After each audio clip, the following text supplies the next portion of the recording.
We are live. It is 3:04 Central Standard Time, 9:04 BST, or whatever summertime is in England.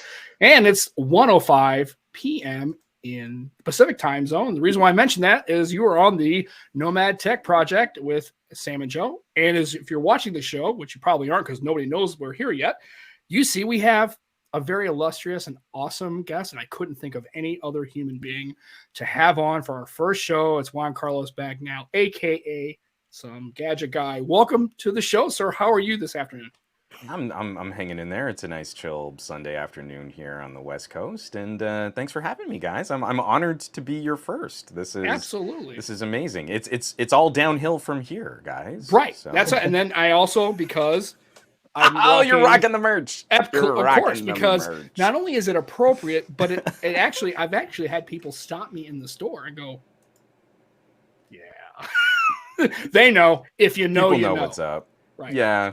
It's like, okay, we can be friends. Yeah, Single serving friendship. We can be pals. We can be cool. And other people are like, why is there a headphone jack on your shirt? That's oddly specific for a shirt. And I go, yeah, just I wish phones had a headphone jack. That's all there's to it. Then I walk by and then they see the back and they go, I still don't get it. I'm like, not for everyone. So some people have taste and many people don't. Right. And that's fine. And it's okay, Juan. Just like I always say, you can't save everyone. So it's okay. So how are you doing? I've been watching your channel. You got a Motorola finally. That's kind of interesting. If you want to chat about that, how that happened. So long since I've had the joy of using a premium tier Moto. Over the last couple of years, I don't think I've been hands-on with an expensive Moto since they had Moto mods. This is like going from, it's been a while. I went from Pocket Now to Newegg, and even on Newegg, when they were bringing out some of their newer phones, we had Moto on for a segment, and they still brought Moto mods to the table. And you're like, your newest phone doesn't actually use this stuff. You know that, right? And they're like, yeah, we just think they're still fun. And you're like, okay, I don't think anyone's going to go with us on this, but cool. I'm real glad this is what you brought to play with. That was a while ago. I've been doing a little work with the Qualcomm, the Snapdragon Insiders team. And for my involvement, it was mostly hosting and consulting on audio stuff, Snapdragon Sound, aptX Adaptive. But they reached out and said, hey, do you want to play with one of these? They had seen some of my recent conversations on desktop modes and productivity. And they were like, we think this would be a good fit for you. And so they reached out and Qualcomm sent over. So thank you so much to the folks on Snapdragon Insiders. So this is the Edge Plus, the 2022 Edge Plus. It's a Snapdragon 8 Gen 1, 12 gigs of RAM. I've got the 256 gig model. I've been spending almost all my time just using Ready for, because I'm such a nerd for desktop modes, and it's flippin' phenomenal. Like, it's really good. So I'm excited to spend a little time with it, and there are a lot of things here that I think folks who like that kind of medium upper mid-range to premium tier, in that window where you'd see like a Galaxy S22 Plus, there's a lot here that's competing really well against sort of our idea of what a flagship phone should be.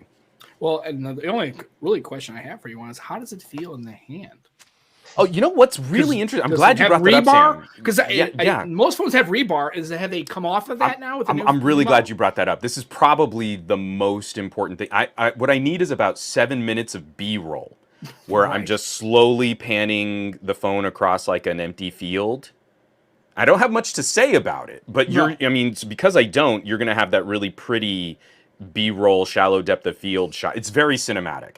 Right. But yes, I think Motorola has done something critically interesting here where the phone is not built out of shards of broken glass and bent razor blades. Right. I don't know if you've had the pleasure of experiencing this, but it seems like Motorola engineers have designed a product which is intended to be used by evolved primates who have opposable thumbs. Wow. That is just... I know, right?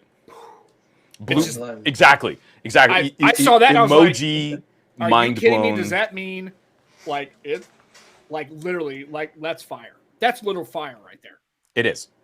Straight fire Right. is So what Motorola that's good. is. I'm just and I saw that, and actually I'm glad you and I did see that you posted some. You started taking some camera, some stills with it and some of that. Yeah. That was always the issue. I had the original the Moto G Stylus 2021. I just picked one up For sure. at local Best Buy, and that was the one thing that I love everything about this phone. But man, this camera is. Okay, it's so real rough. So that's why I was curious. My experience with Moto's cameras have been on the mid range and lower end have been a little rough. So I was wondering how you felt about that. Yeah, I did my first night of low light shooting. I had it side by side with the here it is, the Note 22. So I'm wrapping up the Note 22. I just have this as a loaner because I try not to give Samsung any money if I can help it. Right. I took them out, and the hardware is fantastic. What Motorola has moved over to with these new camera sensors is very competitive. Again, against phones that are in this $700 to $1,000 tier. Obviously, a Note 22 MSRP takes us above 1,000, and there are some differences there that we should be trying to consider for even more luxury premium phones. There are still some gremlins here. One of the biggies is there's an issue with the current Motorola camera app and trying to shoot 4K 60 frame per second video. Right. The aspect ratios lock up. Motorola knows about it. There's gonna be a patch for it in a future update. But as we also know, smartphone reviewers only talk about updates when it serves Samsung and Apple. Right. So obviously, because this phone has a minor camera bug with video and aspect ratio right now, that's all they're going to talk about. That's the way it's going to be forever. There are never going to be any patches or updates. We don't cover those on OnePlus or on Surfaces or on any other Android phones. And so you might as well never buy it because someone had it for 2 weeks under embargo before the phone was launched. And on pre-release software, that was a major problem for them. And they couldn't imagine anything else. Consumers are already not going to experience that on the phone when they are able to buy it. But it's a major issue, let me tell you, Sam. Right. And the Total funny thing deal is, breaker. I've had that argument with people like, well, you should, review the software as is, right? Except if it's Apple and Samsung, because then you kind of interject that little, well, it's going to have some updates and fix that issue. But any other OEM runs into the problem. Like, you need to do it day one. We don't care about what's going to happen in a year.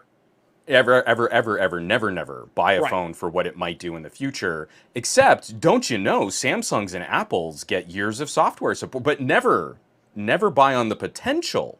But also look at, the One UI 4.2 is going to be around the corner. But so they're always going to move the goalposts around, and we should mock them for it because right now we're in this serious lack of competition, and picking up a Motorola which has some very specific productivity benefits to it is really refreshing. I'm so over this conversation about phones are boring. There was like another major Android blog put out another, the Galaxy Note 22 is so boring. And you're like, no, the Note 22 is a productivity monster. You're boring if you can't figure out things to do with it. And screw you for making me defend a Samsung product because that's come awful. on now. You're making Juan Bagnell. It's like, I got to defend Samsung. See you? Because you're lazy at your job? Come on. And the fact that you'd think that on a Samsung device and an Apple device, they would dig for that nuance. They would look for those cracks in the armor, and yet they play it cheap. So you see those blogs going, it's like a problem. I go, I don't. Yeah, but we know it's because it's easy to put in a filler word in a review. So whenever a reviewer holds up like an over $1,000 phone and then says something like, and average consumers, that's literally nonsense. Right. Because we know there is no average metric that a majority of people are buying in at the premium tier of Android. Exactly. The Note 22 is going to be a successful phone. I'll be surprised if it cracks 3 million units over the first year of its life. For the Ultras and the Note 20 before it, it was kind of good if in the first 6 months it broke 1 million in sales. Samsung sells like 270 million phones a year. It's just right? So 0.5% of those sales are going to be the Ultra or the Note. You have zero business ever holding up a phone over $600 and ever saying average consumer. What you're doing there is you're just putting an empty bucket in your video. You have zero insight and you've just put a vessel there, and the viewer is going to put their use in that bucket. Right. They think, oh, I'm in total agreement with this reviewer. They said this kind of common use, and that's what I use my phone for. So this reviewer is validating my experience. It's Right. total filler. It's a terrible marketing psychology trick. But they actually haven't delivered anything insightful. And every time I see an average consumer review of one of these premium tier products, I find it telling that we see very little about how the reviewer is really using that product. I get slams all the time. I'll show you how I edit my podcasts on phones, how I edit 4K videos on my phones, how I'm using Lightroom replacements to edit raw photos on my phones because I genuinely do all that stuff. And I'm telling people a vast majority of what I can do, you can still do on like a Pixel 4a. It's just going to take you longer. Right. You know? It's all about time, right? Remember, everywhere's walking distance. You just got how long is it going to take you? Right. I was literally just going to say you can get to anywhere on a bicycle. Right. But no, walking's even funnier. Right. Everywhere's walking distance if you got the time. That's what my bet. When you say it takes longer, it doesn't take that much longer. Right. Oh, the fact that you can even do it. No. I mean, the thing is, I'm going out of my way to make a very specific case where if I'm holding up $1,000 phone, I expect to get $2,000 worth of laptop use out of it and $3,000 worth of camera use out of it, and I'm making money on that purchase. I take Pro seriously because I'm genuinely trying to rely on these products for professional uses. So it matters to me if I'm trying to render a 4K video and my Pixel might take 3 minutes per minute of edited footage, and a Note 22 or this new Motorola will take 39 seconds per minute of edited footage. That matters to me. If you're editing your family vacation video so that you can share it with your grandmother, that time disparity matters to you not at all. Right. But you're not trying to make money, and you're not trying to create content for a professional endeavor in that regard. And that's really the kind of conversation we should be having. I'm so tired of phone only meaning I watch TikToks on it and I shoot some point and shoot auto HDR photos by only touching the shutter button, and I don't even focus on my subject, because only tech reviewers use their phones that way. Average people will occasionally edit up a video if they use services like TikTok. They'll slap a filter or edit a photo when they upload to Instagram. Sure, yeah. And they're not sitting here just pushing the button once. Watch someone take a photo of their lunch. It takes 6 or 7 photos for them to get the keeper that they want to use. So the consumers are way more selective than reviewers are. Oh, absolutely. It's we're not even speaking the same language when we're talking. I don't think reviewers is the right word for some of these people. Right. Well, I'm definitely using it as a pejorative, and this is why I feel like this conversation requires so much more nuance, because I think a lot of consumers are buying the wrong solution for their needs. I mean, you'd be pissed off with your clothes if you constantly bought the wrong size. Right. And I think people are going into these things like, well, Samsung said this was the best phone, and they get an S22, and you're like, the battery life is garbage. Why were people saying nice things about the S22? Oh, they did all their reviews on the S22 Ultra, and Samsung kind of just mashed all of the advertising between all of the S22s and the Exynos versus the Snapdragon versions, and it's all the same aspirational nonsense. But if you really got an S22, you got kind of a garbage phone. And if you got a Note 22, you got a productivity monster, and that consumer really needed to buy an A53. That would have been the perfect fit for their needs. But they wanted to get something nice, and they listened to some wacky thumbnail guy on YouTube, and now they've got the wrong fit for their needs, but they already got the bestest Android. You know what? For the next phone, I'm just going to switch to an iPhone. It's just so much easier. Right. And then we lose the hearts and minds. Right. And the funny thing is, if you look at the commercials, you only see the Note 22. You don't ever see they don't even allude to the Well, fact that there's a Plus and a standard model. Or- They don't even or- allude to it. Or a Z Flip and a Z Fold, because that's where average consumers are going, are to $2,000 folding mini tablets that turn into awkward phones. Right. Yeah, it's so, and then like I said, and I'm not going to mention the name of the reviewer who said it, and I wouldn't call him a reviewer at this point. We're talking about the Duo 2 is worse than the original Duo. I'm like, how can you, as a user of that device, make that as an objective statement? I mean, the only thing I would say is, I heard that. Twitching. I heard that, and I was like, the only thing I would say is the only thing I don't like is the little gap. But what I do like about the gap is the fact that your thumb now can kind of get in that gap. You don't have to kind of pick open at it. Yeah, you can just kind of like go in your, So that's got better displays, better processors, better battery, thicker display, cameras that are actually they're usable. They're good. To hear somebody sit there and go, it's worse than the Duo. I couldn't believe it. I heard that. I was like, I paused the video. I go, I can't even with this anymore. I'm like, and then nobody challenges them. I'm like, I'm glad I don't have that gentleman on our show, because the first thing out of my mouth is, how can you objectively sit there and say that hardware wise that the Duo 2 is worse than the Duo 1? And please expound on that statement. I mean, I definitely have a clickbaity video in me, because I've talked about the differences. I still have both. I was originally going to trade in my Duo 1 to get a deal on the Duo 2, and then Microsoft screwed up my order, so I ran over to Best Buy where they had one on launch day. Right. And so I ended up paying full price for both my Duo and my Duo 2. Wow. So let me tell you, as someone who's invested over $3,000 in Duos, it's why I'm so disappointed in the tech commentary right now, is because this is deserving of a conversation of nuance. Mm-hmm. I genuinely prefer the no camera bulge form factor of the Duo 1. And to your point, I mean, there are some things that you learn to handle better on the Duo 2, and being able to go from single screen back to two screen use is easier because of that gap. But in no way, shape, or form is the Duo 1 a better productivity tablet than the Duo 2. The Duo 2 is more refined, more powerful, and better performant in every single use case that you can throw at it. I just want a mini folding tablet that doesn't rock on my table when I put it down on my table.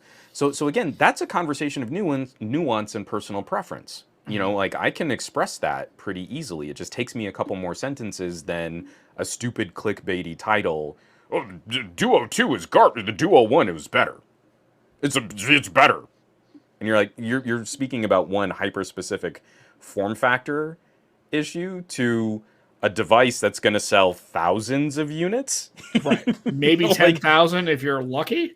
You're not giving the prospective Duo buyer very good information there if you can't scratch just a little bit deeper than that. And honestly, I think most people who are even in the ballpark of using a Duo or buying it wouldn't be going to this gentleman for. And they're not. They've already made their mind like me.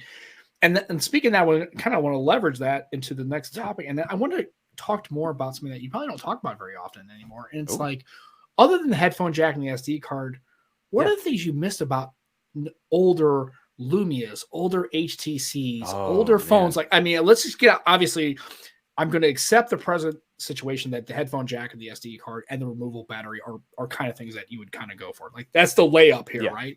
I'm going to push us back to like the free throw line, or even maybe the 3-point line here on what are the things that you miss about nostalgic devices, other than the fact that we had more OEMs in the plate? Like, what are the things that you think of? Boy, I'd really like to see this still come back like an old retro, because I still have. I mean, and I still love using it. My old HTC M8. I've got 3 of those thanks to the Android and the Windows Phone versions. Like, Juan's got a drawer, literal drawer of like devices. So who else better than to discuss this than you? But I'm just curious. Other than those things, we've lost so many things along the way. I mean, it's kind of hard summing up all my feelings. Removable batteries, I think, is such a huge consumer plus, where your phone's starting to age. Yeah, I'm having issue. I had issues with my Note 4, and I put a new battery in this last year, and this thing still it's still a champ. I haven't had that issue yet. Like a lot of Note 4 owners who really used their phone heavy into year 3 and year 4, Right. where like the solid state storage, the little eMMC chip would literally burn out on you. Mine's still thankfully going strong. Definitely removable batteries, front-facing speakers, because thank you for holding up an HTC. Gaming phones are still so unique for having a forehead and chin bezel. Sony phones are so unique for still having a little bezel space that we can dedicate to better directional audio pointing at your skull. It's always super refreshing when you grab like a Xiaomi or some of the BBK devices, and they have things like IR blasters. Oh yeah, miss those. I still so great. Why not throw that on there? Or if you have a headphone jack, allow FM radio, right? So that if you're out, you could be like walking. Like I take walks around my subdivision, right? It'd be nice just to have the local broadcast radio, right? And have to carry an actual device that has radio. When actually it's part of the phone device. It's like you're already there. Why not be there, right? Well, and I've had to do things like, I support local listener-supported radio, like NPR affiliates and stuff like that. And, I mean, it's great that so many of them have now started adopting an app or a website strategy that allows me to listen. Yeah. But it was so nice, like, just what you're doing right now. Pop in a pair of earbuds, the cable becomes the antenna, and I didn't have to worry about a different data streaming policy. It was just over-the-air, accessible, and cheap. There's the zombie movie from South Korea, hashtag Alive. Okay. I think that's what it's called. They have this scene. So it's in the pandemic, and it's sort of a metaphor for pandemic lifestyle, where it's just shortly after a massive zombie outbreak, and people are sort of holed up in their apartments. And so, it feels very claustrophobic, like many of us who were uncertain about what was going on during the early days of COVID. And they're putting out broadcasts. Their traditional data infrastructure has been falling apart.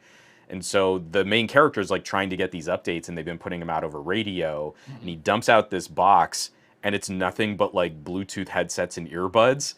And he's like, none of these will work as an antenna for my phone. I can't know what's going on in the world because I don't have headphones with a cable on them. Right. Or have like rabbit ears with little pieces of foil at the end of it. Because, that was the thing. I still remember that. UHF used to be a thing, right? Oh, man. But it's still like, it was such a great like shout out to, our fixation on one kind of convenience has not replaced all of the other conveniences that we take for granted on classic audio. But you don't need me to go down that rabbit hole because I can keep you talking for another hour on that. That's okay. And Joe, like what's your oldest device? Like I know you got your Pixel, but like do you still have any of your older phones? Do you still keep them just for nostalgia? Like I always sell them.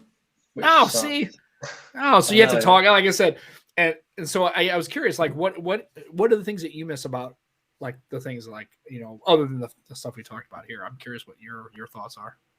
So I kind of miss in the gaming world. The actual games themselves not being about visuals, but being about actually playing the game. Oh yeah, like regular games, not just on mobile, but like regular games, right? Regular games. Like I always think about the Atari, my dad's old Atari. How basic Combat, dude! I was Combat, playing them for hours and hours with my sister.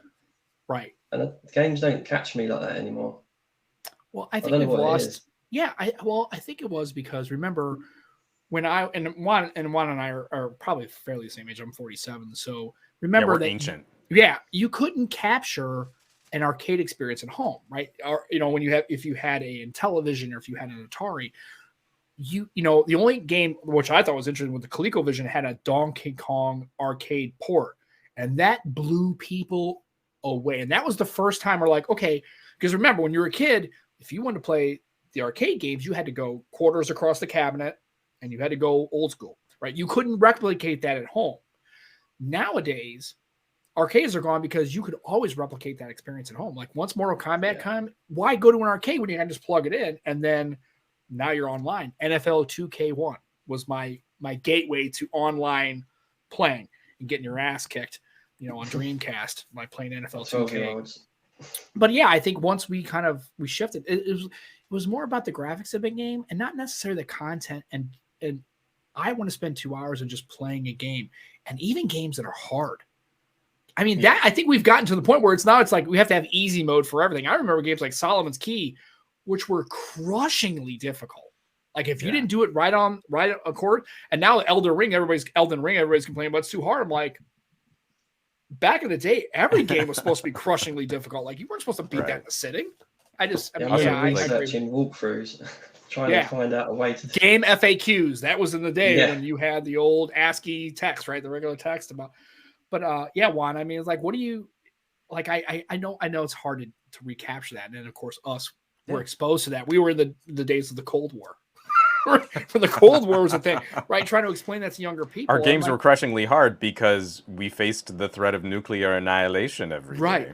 And the Soviets were bad people, and they had movies that told us that they were. That's right. Right. They had Red Dawn, stuff like that, right? So Rocky IV.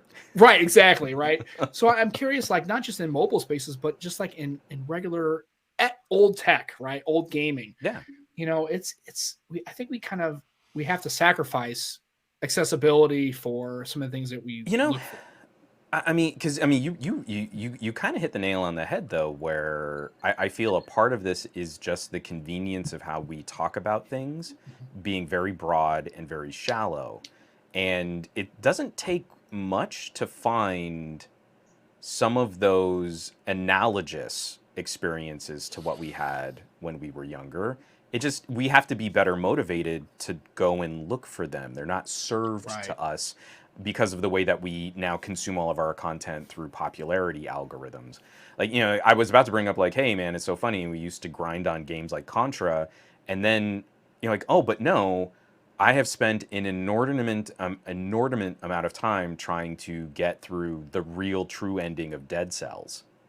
And that game is awesome. It is like just fine wine, Salt Bay, chef's kiss, platformer, roguelite, and it's punishing and it's extremely difficult, and you need to be hyper precise with how you play that game. And then it's got all of the lore that like kind of keeps you into what it is that you're trying to accomplish at the end of the game. You think like, I'm going to defeat the King's Guardian, and then you've got like 10 more rounds of increasing difficulty to get to that point. So I mean, like Elden Ring is obviously going to be one of those high profile. On Android, you can play something like Pascal's Wager, and it's a very Souls-like, a block parry attack kind of a game, and you misstep once and you're dead. It's cool.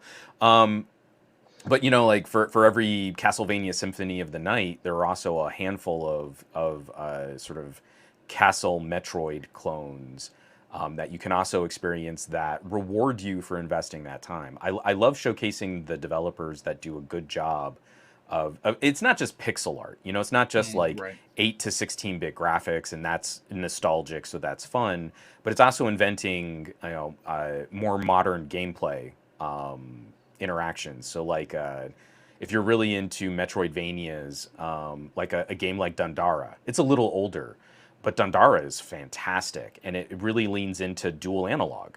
So it feels a little more like a twin-stick shooter kind of control layout, but it's got the platforming and the exploration and the backtracking of something like Castlevania. And so you start getting into boss battles, and it's a radically different kind of twitch, react, respond, attack.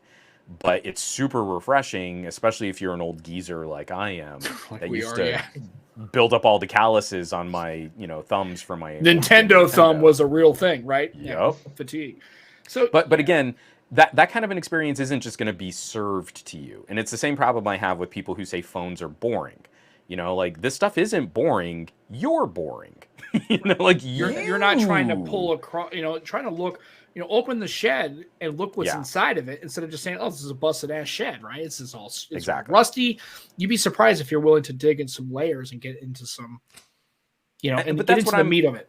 That's what I'm really hoping, because right now my gaming is very, very limited. Because I have minutes a day where I might be able to just sit, focus on a game, really enjoy that gameplay, and then I'm off to doing something else. So I'm not going to spend that time in my office. where I've got this monster workstation with a great GPU, and I can really get, you know, like a AAA premium tier gaming experience because I'm working in this office all day. I want to be out of you this need to kind of office. disconnect from that. Yeah, exactly. But then if I go to the main living spaces in my home, my wife or my daughter might be using the TV, so I'm not going to get it from my consoles behind my TV. So I've been leaning on phone gaming a lot. I'm hoping that something like Steam Deck is going to help bring me back to getting more completion through my Steam library, which has been crazy neglected over the last 3 years. Yeah, that really I'm hoping appeals to me. that we can find repackaging of Right. that PC gaming experience might spark the interest in indie developers a little bit more. I'm sorry, Joe, I kind of rolled right over you there. No, that's cool. No, that Steam Deck really appeals to me. That's something I'm interested in big time. For the exact same reasons as you. Like, I don't get time really to go on my PlayStation. It's sitting there. It's pretty dusty actually. Yeah, and I'm in a different position because my daughters are 21, right? So I'm not even dealing with younger children. You know, when I was at that time when my daughter was that age, like Lex's age and Shorsha's age, it was I was a police officer, so my time was like not only hard to find, but it rotated all the time. So sometimes days, sometimes evenings, have to sleep during the day. Hey, Dad, can we do this? And then it was the Wiggles, right? And then that was a whole other conversation. Oh my God, they were catchy. That's why I hated it. I had to admit, like, God, these songs are actually kind of catchy. I'm so happy. Lex has shown no interest in the Wiggles. She's all about thank God. Bluey. I didn't know that was still a thing. And I'm good with Bluey. Right, Bluey and I thought, okay, good times. Bluey rocks. We got like we had like the Wiggles, and then as my daughter got older, it was like Big Time Rush. We kind of got in that. I'm like, oh, and then of course the boy bands, and then it was like One Direction. It was like a slippery slope to absolute awfulness. I got so lucky. I mean, again, I can't claim any wise parenting, but I managed to inject like alternative rock for Lex at just the right age. So like for the longest time, her favorite albums, her favorite music were groups like Janelle Monáe, OK Go, the Foo Fighters. Oh yeah. She really liked the Beatles. Obviously, that's like some pretty safe, you know, kind of rock and roll to play for her. But as now she's been getting older and she's been getting into her own things, musically her tastes are still a little more sophisticated. So, you know, it might mean like mixing up an OK Go playlist with, you know, sort of the first couple songs from the Encanto soundtrack. Right. But it's all like eminently musical and singable and not just like nursery rhymes for Kids Bop or anything like that. It's been really nice. Like, I can handle this. I can sing along with Encanto, and then we can do you know In Your Honor from the Foo Fighters, and then we'll come back to Coco and Frozen 2. Like this is okay. I can do this. Yeah, and my dad told me, he's like the Beatles kind of started like they would take a song like For the Benefit of Mr. Kite and read a circus like poster and just put it to music, and that like if you look at the lyrics. They just read down a circus poster, and it's like, we're just going to put some composition to it, and the nuance of backtracking and vocal sampling and all those kinds of things that groups don't really do anymore. Things like when I was a kid, like Toto, like I was a big yeah. And listening to like all their backtracking and like listening to the nuance of like listening to guitar riffing and actually solos that you wouldn't think like that's not like solo, right? It's like Polyphia, right? Kind of solos, like stuff that Tim Henson's doing that's just like amazing, kind of like But listening to breaking down now that you can kind of take those and break those songs down into components of like they used to backtrack these songs. These weren't Lex. Lex's favorite Beatles song for the longest time was Helter Skelter. Good song. Like, White Album is just rife with that kind of experimentation. And so then that takes her into things like some of her more requested tracks. Like she really likes I forget what color it is. It's the Weezer album where they did all the covers. So like she really likes the Weezer's version of Take on Me and Africa. Oh, Aha and some Toto in there. Yeah, very nice. So I mean, but again, what you're saying is like I managed to just get lucky enough that I was introducing something a bit more complex musically. And that still carries her through today. And when you do Disney now is all about like riffing off of a very modern idea of Broadway. Right. Broadway has gotten a bit more expressive and experimental, especially ever since Lin-Manuel Miranda kind of blew up. Hamilton. Yeah. And because now he's on every single Disney soundtrack, very, very forward and very, very publicly. So instead of that kind of classical stagey representation of Broadway music, it's a bit more expressive, has more regional influences, and to your point, is more musically complex than some of those older Disney experiments. And so again, it's just refreshing that, like, without having to sit there and teach a class on music theory, my 6-year-old daughter is naturally kind of inclined to find something that is just a little bit more dense, is something just a little meatier to chew on. Right, and also the fact that you've kind of opened that door a little bit on the musical variety, where Lex has decided, like, I'm going to go ahead and kick this door in a little bit. I'm going to kick it wide open. And now it's just, and it just like opens up this world of, like, she's going into bluegrass, she's going into punk, she's going in like the Ramones. You can find little local ska. Like, I'll tell you right now, introduce your kids to ska. And she watch asked them go me, like. She asked me to stop. I was skipping through tracks. I've never played it for her before, but I have like a master playlist, and I was on my music while we were driving around, and she asked me to stop on Rancid. Oh, I love Rancid. And you're like, stuff. So good. You're so like, we're driving around, and I had no idea that the original lead singer was touring again, but apparently next month the English Beat are going to be right across the street from me. And you're like, we were in the bathroom. That's the little golden bolts of there. ska. When I was a kid, it was the English Beat, and there was a local St. Louis band called MU330.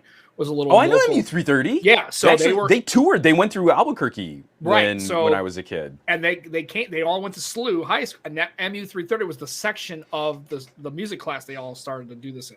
That's what it's called, MU330. But they got like songs like Stuff and Who's Your Love. It's like, oh my! It's just, you listen to that, and I have a local band called the Boomtown United. It's a big ska. I don't think I'm a huge ska guy. I'll tell you right now, if you were gonna get my little Achilles heel of music, it's ska. I can't. I grew up with it, and I love the stuff. I can't. I'm pretty hardcore two-tone. I mean, I didn't enjoy the '90s revival ska as much.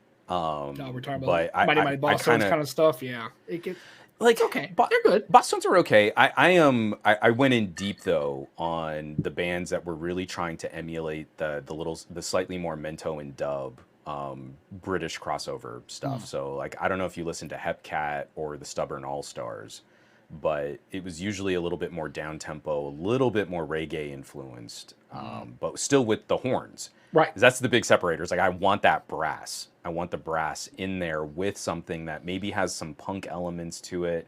And then you would find those just really fascinating examples of like high production value and brilliant producing. Like Elvis Costello doing the first Specials album is good stuff. Way better than an old British rude boy band probably should have had.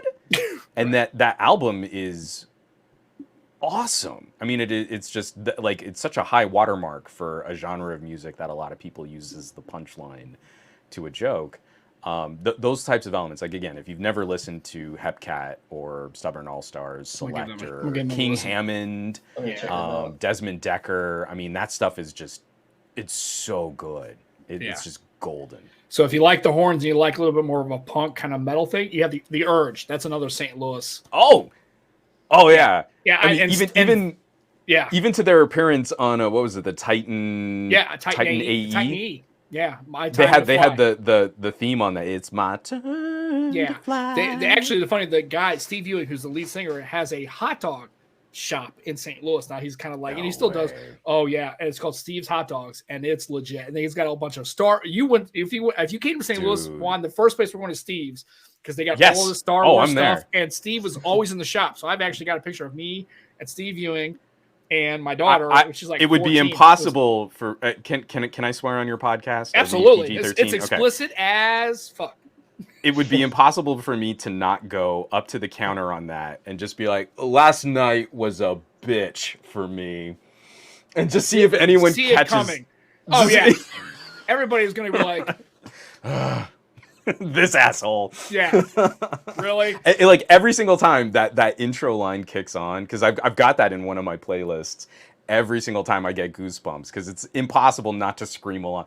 Last night was a bitch for me. Yeah, you need to get some of their older stuff. Like I have some live stuff I should probably get you, and it's incredible. Some of their old, like when they were at Webster Groves, like early, Bring it. like on tape kind of stuff. Like Oh, my beautiful. God, yeah, it's incredible. So the funny thing is, a quick segue.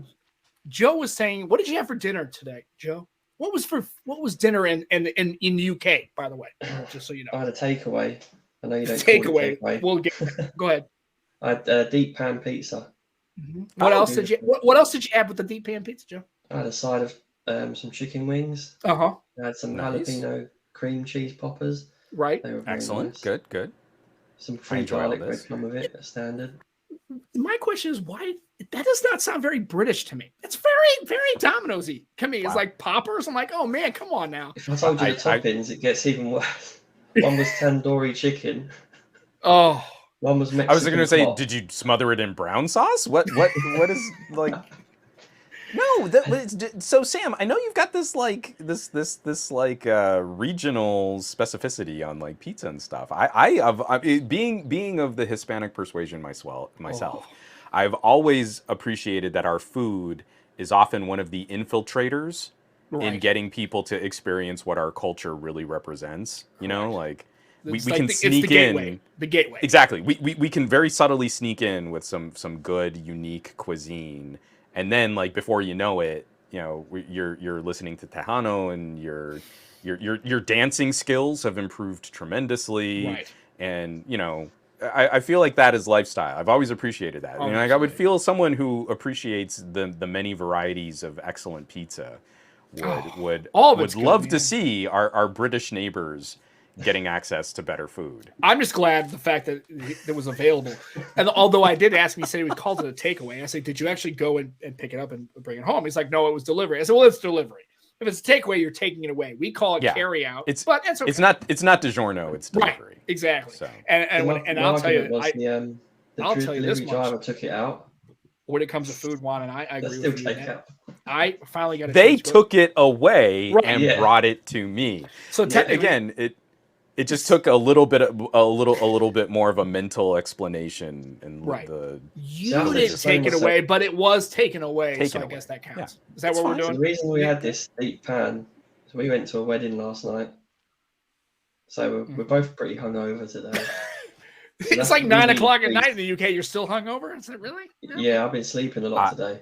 I had, again, talk about how much it sucks getting old.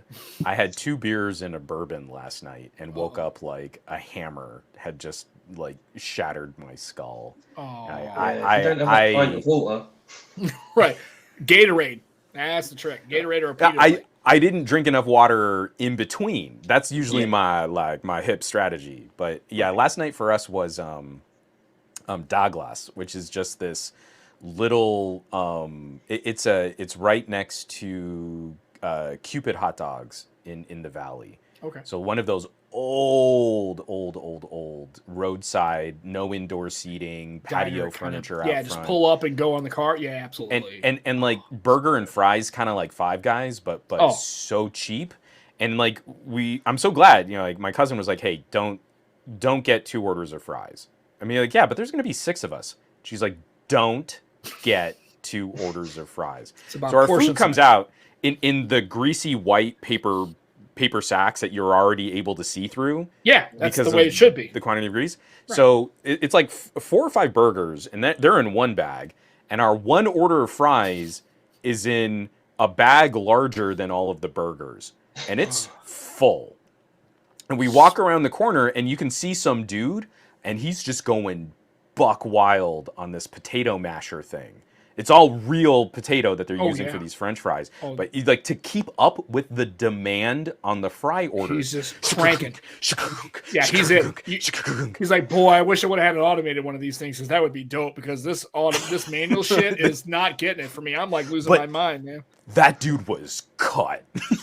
Oh yeah. Oh, you're gonna get some reps out of there for sure. 8-hour shift. That's amazing. Well, I'm gonna get paid and get ripped. Sure. So, I'm in. So we're gonna be trekking back out. This was like in Encino, and again, it's one of those like if you hadn't have known, it would have looked like one of those like gross little shop things that you probably wouldn't want to eat at. But this food was legit. They had like a little car club going in the back because it was a Saturday night and people were just showing off their hot rods and stuff. There was a band that was like overloading their amps and it was just Right. way too distorted and loud to hear anything. And then inside, like big old fatty double cheeseburgers and a dude just going buck wild on a huge sack of potatoes. And you're like, I can jam with this. Yeah, I can handle this. This is a burger and fries for me. I am amongst my people. That's what I am. Exactly. Well, so we're right by that time. So we're part of the Purposely Pixel podcast. So for folks for the channel, you know, go check them out if you're into pixel stuff. That's a place to go. Purposely Pixel YouTube channel. Go watch their stuff. Joe's even got some stuff on there, and he's not very he thinks he does a lot worse job than he does. I think he actually does. Joe's videos are great. Yeah, Joe they're fantastic. Shut up. I don't like it when people talk shit about Joe. Joe. Right. Even Joe. You need to shut your face Right. because Joe is here and he's gonna like deal with you. You need to. No, I genuinely have enjoyed your videos on the channel. Well, thanks, Juan. I appreciate that. And then, of course, definitely Juan, keep up those kinds of conversations. Tomorrow you'll have your SGGQA, I'm sure, which is at 11 p.m. Central, 9 p.m. or 9 a.m. I'm sorry. 9 a.m. Pacific. Yeah, and then it's always rebroadcast, and of course that's always a great conversation because you're. I must admit, I will tell you that, and I said this before in the other show that I used to do. You were one of the few people that I would watch and go, you know what, I think I could probably do this. Not obviously to the level of your caliber. I mean but as far as like I think I could try to do this podcast. I think I can do it, and that's just like always the mission. I am not doing anything inaccessible or fancy, and I always feel. We have a problem in any type of entertainment where gatekeepers kind of narrow our choices for us. If it was cable TV back in the day, there was a very limited selection on what a channel would show you. You know, Sci-Fi Channel, but then like you'd only see the same 3 old television shows in a terrible series, and they would ignore all of this other sci-fi.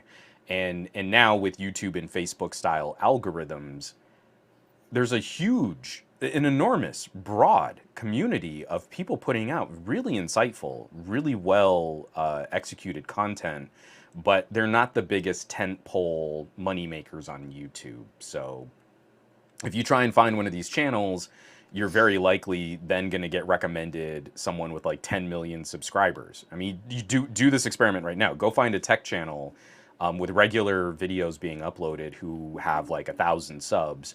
And if you click subscribe, YouTube's going to say, oh, well, if you like tech channels, you must want to watch this other person who has 6 other zeros at the end of their subscriber count. Right. And that's not what I'm into this for. So I got into this during the early days of Dignation, where a laptop webcam and 2 douchebags sitting on a couch could be called a show.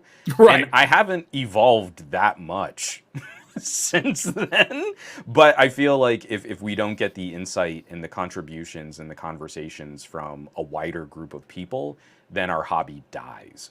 It's just not interesting and it's not fun if it's so narrowly focused on only a couple of people's perspectives. Absolutely. And also I like the fact that we can bring you on here and talk not necessarily about the tech that we can all listen to and all your content, which is fantastic, by the way, but just also MU330 and the Urge and some food and some everything else. Yeah, I've and so got some bands to pick out. I'll trade you my collection of Hepcat FLAC files for your tape rips. Oh yeah, I've got them handy, and man, you won't believe it. Especially if you like the Urge, I got some old school Urge that'll really make your eyebrows like go, oh. God, now I mean, like just saying that, like I'm having flashbacks to like the first time I heard "Jump Right In," and you're like, fantastic little Nick Hexum action too, little 311. That's another one of my favorites too. So. Absolutely. So again, thank you for coming on the show. Thank you for being a part of our first show. And Joe, anything you want to for next week? What are we gonna do? We're gonna be back. What are we gonna talk about? Oh, good question. We'll have to have a chat about that. Right, we'll have to talk about that. So we're actually going to try to do some actually structure, maybe. Should we just quit while we're ahead? We've had one on now. Yeah, we're done. We got Juan. I mean, that's all you really need. We got Juan. Hit our pinnacle, like just yeah, this is our first show and really our last show. So thank you. Yeah. Let me just throw out. I would be happy to also run the invites, though I don't think you would need me to. You got to get Barry. Oh yeah, Barry You Johnson. chat with Oh, Barry yeah. all the time. I got You gotta get Gigi, Barry. Rachel, which of course I spent an entire show calling her Rachel. Yeah, that's embarrassing on your Oh part. yeah, but and I'm I wasn't sure going to cut that at all. I was running with that. I was like, oh well, I'm sure another appearance where you could apologize for that would be fun podcasting commentary. Obviously, TK. Yeah, I've already reached Oh, out to TK, but absolutely, I want to do it Get TK outside of on. the regular channels because I just don't think that's appropriate to blast your show with. Hey, by the way, I'm got a show. It's like, yeah, it's a little self-serving and undecent. No, so here's the deal though. When you're talking to especially guys like me, I am happy to bend over backwards to try and join these kinds of conversations because like I literally wouldn't have the career I had today if I wasn't sort of in some of the same social circles as Jeff Kanata way back in the day. And like literally the movie review show that we were producing over 10 years ago now, like our subscribership and our viewership added another 0 just because he threw out a tweet saying like, hey, I think these guys are doing a fun movie review show. And it was awesome. Like we were able to have him on our show, and later he was doing a whole bunch of work in voiceover and I was doing voiceover casting, and we were able to kind of like bounce off of each other for a little while. And you know, like I'm still a huge fan of all of the stuff that he does, like DLC and his Dungeons and Dragons podcast that now I can't remember what it's called. But you know, the only thing that makes sense to me is living in a world where those kinds of conversations I can pay it forward, because like literally those kinds of interactions made the career that I have today. And it's similar, like if you're reaching out to people and you're showing that you're taking these kinds of conversations seriously, we get lit up about this. I get real anxious when someone's like, yeah, I totally want to do all these things, and they talk a whole bunch, but then they never do anything. You see a lot of that in Hollywood. Oh, I can imagine. So literally, just the fact that you're putting yourselves back out there again, and you're taking the time and the energy and the resources. Like you said, you were going to be here. You were not only on time, you had the stream up early. We had a really fun conversation. Are you kidding me? This is awesome. I don't care where that conversation is. The fact that I'm having that conversation is what matters. And again, like I said, we appreciate all your time because we realize that, yeah, time is money, and you spending a Sunday with us when you were not with your family. Totally cool. I mean, the invoice is already in your inbox. So, absolutely. You know, well, we're on net 30. Just however you want to get that back to me. Actually, I'm going to go ahead and do one. I'm going to do 1% net 10 because I want the discount. I'm going to get paid early. You're talking invoices. That's my jam. In my personal numbers. life, yeah, Hold exactly. On. Let me put on my old school talent agent cap, and then we'll have an obnoxious conversation about fulfilling contractual obligations. Absolutely. So that's going to be all the show. We'll be back next Sunday. Probably just me and Joe. If not, we'll have a guest on, and who knows. But again, thank you so much for Juan. Check out his podcast, the SGGQA podcast, and also his channel is also his website, somegadgetguy.com. Yeah. Check that out. Good stuff. Lots of great reads. Not necessarily videos, but you got to read. And that's a thing. So you should check that out. There's a lot of good content. So for myself, for Joe, for Juan Carlos Bagnell, thank you for attending and listening to our podcast, the Nomad Tech Project. We'll be back next Sunday. And take care of yourselves and each other. We love your faces, and we will go ahead and try to do more fun content on the flip side. Love you guys. Take care. See you next Sunday. Bye-bye. Bye, everybody.